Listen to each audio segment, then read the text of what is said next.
सगळ्यात पहिला कढीपत्त्याची पानं मी धुवून वाळवली होती फॅनखाली आणि आता त्याला मस्त बिना तेलाचंच असं छान भाजून घ्यायचं कोरडंच. तुम्हाला हवा असेल तर तुम्ही तेलही घालू शकता, पण आपण बाकीचा जो जिन्नस असणार आहे तो सगळा तेलामध्ये भाजणार आहोत. त्यामुळे कढीपत्त्याची पानं अशी अगदी कोरडी कोरडी कढईत पहिल्यांदा भाजून घेऊयात. कढीपत्ता असा असतो ना की तो वाळला तरी त्याच्यातले जे घटक असतात आणि त्या घटकापासून जे आपल्याला फायदे होतात ना ते कदापही नष्ट होत नाहीत. सेम आवळ्याचे देखील आहे. आवळा हा कितीही जुना झाला, कितीही मुरला गेला किंवा कितीही वाळलेला असला तरी त्याच्यातले जे घटक आहेत ना त्याचे होणारे फायदे हे तसेच असतात किंवा तसेच होतात शरीराला. आणि रोज कढीपत्त्याची चटणी खाल्ल्यामुळे केसांच्या सगळ्या समस्या दूर होतात. रक्तातील शुगरचं जे प्रमाण असतं ना ते देखील कमी होतं. त्यामुळे रोज जेवताना ताटामध्ये जर कढीपत्त्याची चटणी सोबत असेल ना तर आपण केसांच्या समस्या, त्वचेच्या समस्या किंवा शुगरचं जे काही हल्ली भरपूर मोठ्या प्रमाणात जे आजार हा उद्भवत आहे सर्वांना, तर तो देखील कमी करण्यास थोडीफार मदत होईल. बघा, चट चट चट अशा छान रीतीने सगळा कढीपत्त्याचा पाला भाजून घ्यायचा. तुम्ही तेलात देखील हा भाजू शकता, पण मी तेल नाही वापरत, मी फक्त कोरडंच भाजून घेत आहे. जवळजवळ आठवडाभर ही चटणी छान टिकते. आणि नेहमी कढीपत्ता ताजा आणून मग त्याची चटणी बनवावी. ही चटणी कोरडी आणि ओली अशी दोन्ही प्रकारे बनवली जाते. आज आपण कोरडी चटणी बनवत आहोत. कलर देखील बदलत आहे, तुम्ही बघताय कढीपत्त्याचा. तर छान भाजत आलेला आहे पाला. आता आपण गॅस बंद करूयात आणि त्याला अजून एकदा असं 2 मिनटं हलवून किंवा परतून घेऊयात. असे छान कुरकुरीत होतात आणि मग छान मिक्सरला कुटले देखील जातात.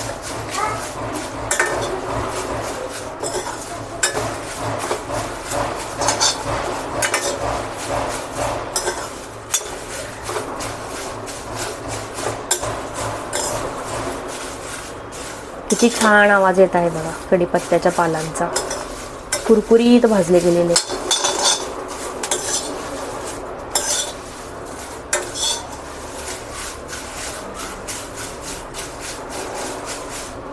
तर असं भाजून घेतलं की ते कुटायला बरे पडतात. आणि पाण्याचा अंश असेल तर तोही निघून जातो, त्यामुळे चटणी बराच वेळ टिकते. पाल्याला असा एका ताटलीत ठेवून हा पहिल्यांदा थंड होऊन द्यायचा. तर कढीपत्ता पूर्ण वाळलेला आहे. तुम्ही ते ह्याचा आवाज ऐकू शकताय. अगदी हातानं जरी तुम्ही चुरला तर ते अगदी म्हणजे इतपत आपल्याला असं रोस्ट करून घ्यायचे होते. ते आपण घेऊन पुन्हा आणि थंड केलेले होते. आता चला दुसरा आपण काय काय मसाला लागतो तो पाहूयात. ह्याच्यामध्ये इथे मी जवळजवळ 2 मोठे टेबलस्पून इतकं जिरं घेतलेलं आहे. परत 3 टेबलस्पून इतकं मी उडद डाळ घेतलेली आहे. ही काळ्या कलरची सालीसकट घेतलेली आहे मी. इथे 2 टेबलस्पून इतकं हरभऱ्याची डाळ घेतलेली आहे. तुम्ही फुटाण्याची डाळ पण वापरू शकता, पण मी इथे हरभऱ्याची डाळच घेतलेली आहे. आणि इथे 1 टेबलस्पून जवळजवळ मी धणे घेतलेले आहेत. खूप छान स्वाद येतो धण्यांमुळे. आणि आपण लसूण घेणार आहोत, पण ते नंतर आपण जे काही आपण तेल घेतो ना त्याच्यामध्ये आपण ते पुन्हा लसूण फ्राय करून घेणार आहोत. आणि आत्ता सध्या हे सगळं आपण तेलामध्ये काय करूयात, हा सगळा जिन्नस भाजून घेऊयात चांगला. तर ह्या चटणीसाठी मी टाटाचं सिम्पली बेटर नावाचं जे कोल्ड प्रेस्ड तिळाचं तेल इथे मी वापरत आहे. तुम्ही कोणतंही तेल वापरू शकता. सगळा जिन्नस पहिला आपण भाजून घेऊ. हे खूप छान तेल आहे.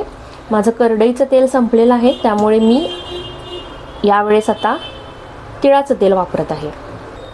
तेल थोडंसं कडलं किंवा तापलं की आपण स्टेप वाईज हे सगळं जिन्नस भाजून घेऊयात. तर सगळ्यात पहिला हरभऱ्याची डाळ भाजून घेऊयात आपण, नंतर उडद डाळ, नंतर जिरा, नंतर धनिया आणि त्याच्यानंतर लसूण. तर सगळ्यात पहिला आपण काय करूयात, हरभऱ्याची डाळ भाजून घेऊयात. आपल्याला चांगले ह्याच्यात आपल्याला खूप चांगल्या रीतीने हे भाजून घ्यायचे आहेत. तुम्ही खोबरा वापरू शकता, शेंगदाणा वापरू शकता, त्यानी व्हॉल्यूम आपल्या चटणीचं वाढेल.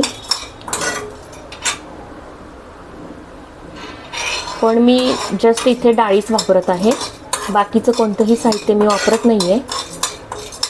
यांनी देखील खूप खूप खूप खमंग चटणी होते आपली कढीपत्त्याची. आणि रोज जर आपण ताटामध्ये 2 चमचे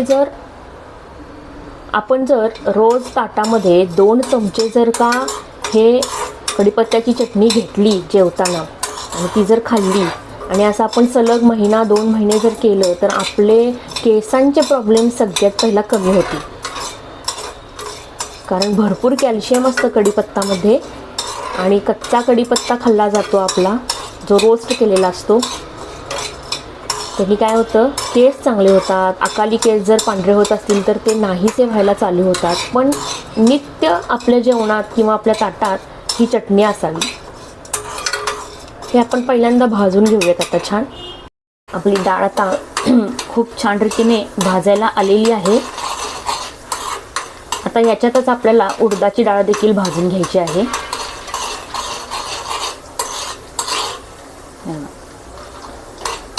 थोडेसे डाग पडू देत, मग आपण लगेच उडदाची डाळ ह्याच्यामध्ये भाजायला घेऊयात.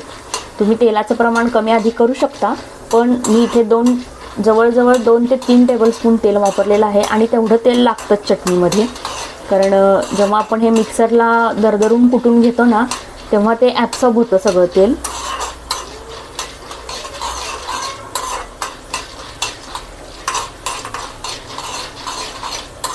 हे थोडासा लाल कलर आला आपल्या ह्या चणा डाळीला की मग आपण याच्यामध्ये उडदाची डाळ पटकन भाजून घ्यायची.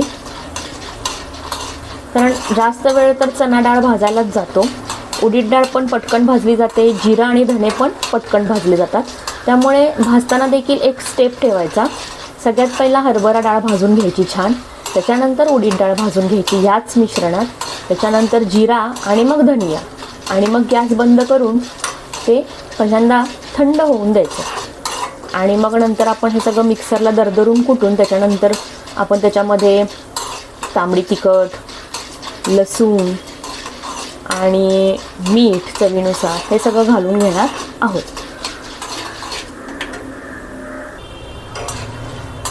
आता पाहताय कलर हलकासा ब्राऊन होत आहे. आता आपण ह्याच्यामध्ये काय करूया, उडीद डाळ आता घालून भाजायला स्टार्ट करू. चला उडीद डाळ आपण घालून आता भाजून घेऊया. उडीद डाळ पण भाजेपर्यंत आपले जे चणा डाळ आहे तो देखील अजून छान रोस्ट होतो. आता याच्यात आपण जिरा आणि धनिया भाजून घेऊ.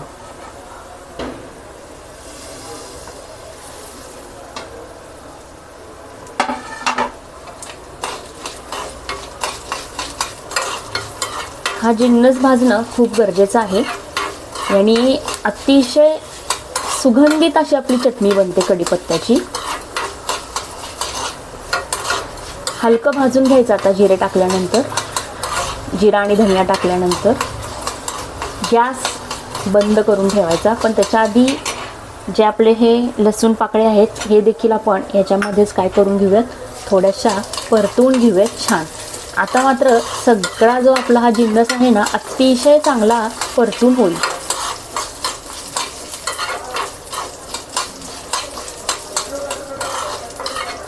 आपली हरभऱ्याची डाळ देखील लाल झालेली आहे, म्हणजे खूप छान भाजली गेलेली आहे.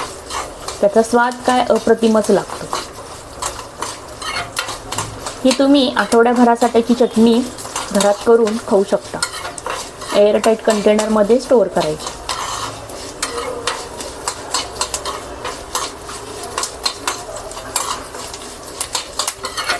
आता काय करूयात, पहिल्यांदा गॅस बंद करूयात. आणि बर्नर आपला ऑलरेडी तापलेला आहे, त्यामुळे राहिलेली प्रोसिजर ही गॅस बंद करून करूयात. हलवण्याची, परतवण्याची, काय म्हणतो आपण. चट चट सगळ्या डाळी उडत आहेत. लसूण छान परतवला जात आहे.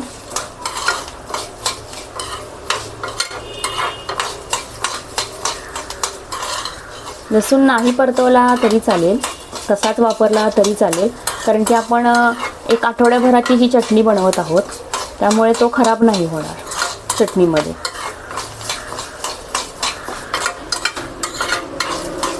चला आता हे मिश्रण पूर्ण थंड होऊन घेऊयात.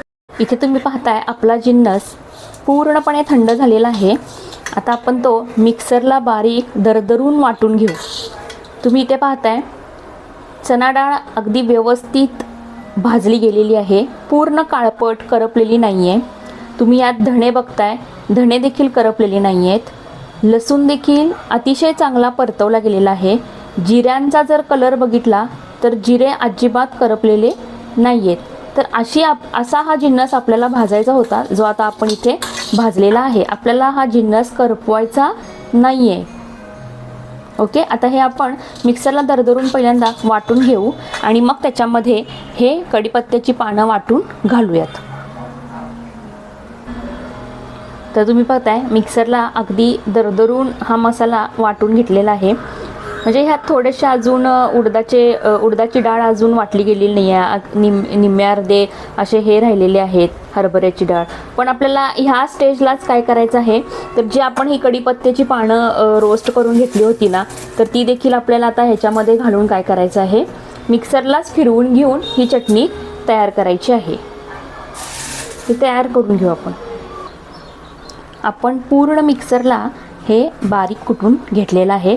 तुम्ही बघू शकताय आता कलर देखील चेंज झालेला आहे, पूर्ण जिन्नस घालून केलता आणि 2-3 वेळा फिरवल्यामुळे कढीपत्त्याची पाने कुरकुरीतच ऑलरेडी होती आणि ती देखील आता छान बारीक झालेली आहेत. बाकीचा जो राहिलेला जिन्नस ओबडधोबड कुटला गेला होता ना, तो देखील खूप चांगला मस्त कुटला गेलेला आहे. आणि आता ही आपली चटणी अजून तयार व्हायची आहे ॲक्च्युली, कारण की आता आपण बाकीचे सगळे मसाले घालणार आहोत, तर ते काय काय आहेत आपण बघूयात. आता ह्या चटणीला मी एका बाउलमध्ये काढून घेते. आणि तुम्ही अजून एक मला गोष्ट सांगायची राहिली, की मी जिन्नस भाजत असताना आपल्याला जेवढं तेल दिसत होतं ते आता तेल तुम्हाला कुठेही जाणवणार नाही, कारण की ते तेल ॲब्सॉर्ब होतं. चला तर मग सगळ्यात पहिला आता आपण काय करूयात, इथे मी 1 टीस्पून इतकं हिंग घेतलेला आहे, तो हिंग ह्याच्यामध्ये ॲड करूयात. हिंगाने कोणत्याही चटणीला खमंगपणा खूप छान येतो. आता हळदी आहे ही थोडी मी घालते. त्याच पद्धतीने चवीनुसार आता आपण ह्याच्यामध्ये काय करूयात, तर मीठ देखील घालूयात. मी आता इथे थोडंसं पांढरं मीठ घेतलेलं आहे, तर ते मी पांढरं मीठ इथे घालत आहे. त्याच पद्धतीने 1 टेबलस्पून इतकं मी लाल तिखट घेतलेली आहे, ही मी ह्याच्यामध्ये ॲड करते. आणि 1/2 टेबलस्पून मी काय घेतलेलं आहे, काला नमक. आणि तुमच्याकडे नसेल तर तुम्ही चाट मसाला यूज करू शकता. चाट मसाला देखील अतिशय स्वादिष्ट असतो, त्यामुळे चटणीला एक खमंगपणा येऊन जातो. तर अशा प्रकारे आता हे सगळं जिन्नस जे आहे हे अतिशय चांगल्या रीतीनं मिक्स करून घेऊयात. तर इथे बघा माझी चटणी ही पूर्ण छान रीतीने मिक्स करून झालेली आहे. खमंग, अतिशय खमंग झालेली आहे. हे हलवताना देखील जो कढीपत्त्याचा, हिंगेचा, त्या डाळींचा जो वास आहे ना, तो असा दरवळलेला आहे. तुम्ही बघू शकताय खूप सुंदर आपली ही कढीपत्त्याची चटणी तयार झालेली आहे. ही अतिशय पौष्टिक असते. ज्या लोकांना शुगर आहे त्यांनी नियमित ही जर चटणी ताटामध्ये घेऊन खाल्ली तर त्याचे खूप चांगले उपयोग शुगर नियंत्रित करण्यासाठी होतात आपल्या शरीरातील. आपले केस अकाली पांढरे होत असतील तर ही चटणी दररोज खावा. केस गळत असतील तरीही दररोज खावा. ह्याच्यात भरपूर कॅल्शियम असल्यामुळे ही चटणी आरोग्यासाठी अतिशय हितकारी आहे. त्यासाठी तुम्ही ही चटणी नियमित भातामध्ये तूप घालून ही चटणी मिक्स करून खावा, अथवा चपाती, तूप, चटणी खावा. ही चटणी कशीही खाल्ली ना तरीही स्वादिष्टच लागते. चला तर मग तुम्ही ही रेसिपी ह्या थंडीत नक्कीच करून पहा, कारण उडदाची डाळ असल्यामुळे शरीरात थोडीशी उष्णता तयार करण्यासाठी ही चटणी कामास येईल. आणि तुम्ही चटणीचं जे कन्सिस्टन्सी बघताय किंवा पोत जो बघताय तो कसा तयार झालेला आहे बघा. अगदी आपल्याला असाच पोत ठेवायचा आहे.